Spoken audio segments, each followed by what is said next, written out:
আগামী 24 ঘন্টার মধ্যে যদি আমাদের দাবিগুলো না মানা হয়, তাহলে এই যে অভয়পক্ষ, এই যে ডাক্তার, রোগী, নার্স, সাধারণ মানুষ সবার পক্ষ থেকে আমরা নিজেদের জীবন বাজি রাখবো।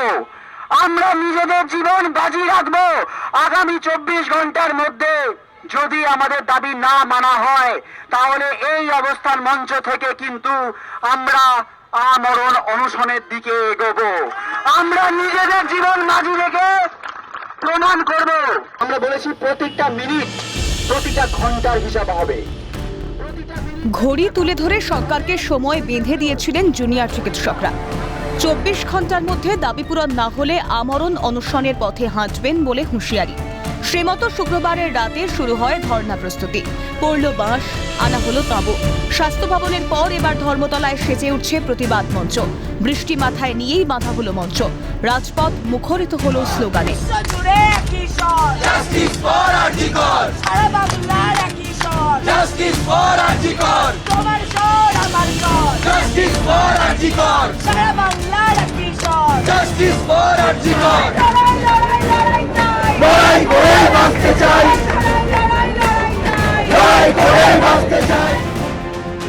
শুক্রবার সন্ধেবেলা তাঁদের মিছিল ঘিরে উত্তপ্ত পরিস্থিতি তৈরি হয় ধর্মতলা চত্বরে। সেখানে মঞ্চ বাধা নিয়ে পুলিশ ও জুনিয়র চিকিৎসকদের বচসায় আন্দোলনকারীদের টানা হ্যাচড়া থেকে সরিয়ে দেওয়া হয় বলে অভিযোগ। এরপরে মেট্রো চ্যানেলে বসে পড়েন আন্দোলনকারীরা। ধর্ণা মঞ্চ তৈরি হয় দোরেনা ক্রসিংয়ে। জল্পনার অবসান হয়েছে, কর্মবিরতি তুলে নিয়েছেন জুনিয়র চিকিৎসকরা। কিন্তু আন্দোলনে অনড়। জুনিয়র চিকিৎসকদের দাবি স্বাস্থ্য সচিবের অপসারণের। জীবন বাজি রেখে দাবি আদায়ের হুঁশিয়ারি। যত অবধি সেই দাবিটা না মানা হয় তত অবধি আমাদের এই স্ট্রাইকটা চলবে।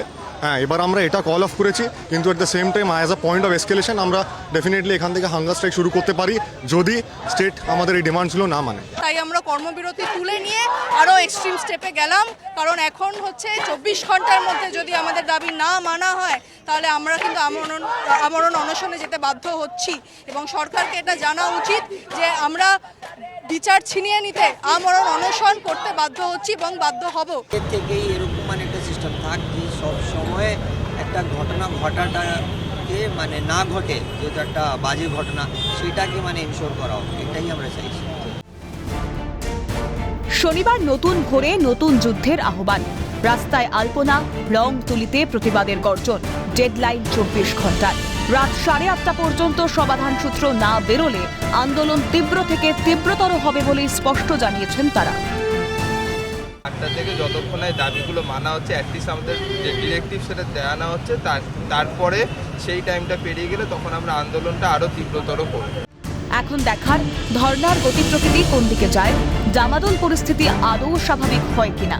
ক্যামেরায় নিখিল দাস, সোনাই ঘোষ, প্রসন্ন নস্কর, সঞ্জীব চক্রবর্তীর সঙ্গে মেঘা রায়, বিক্রান্ত রায়, সৌভিক গিরি, অভিরূপা বোধ, ক্যালকাটা নিউজ।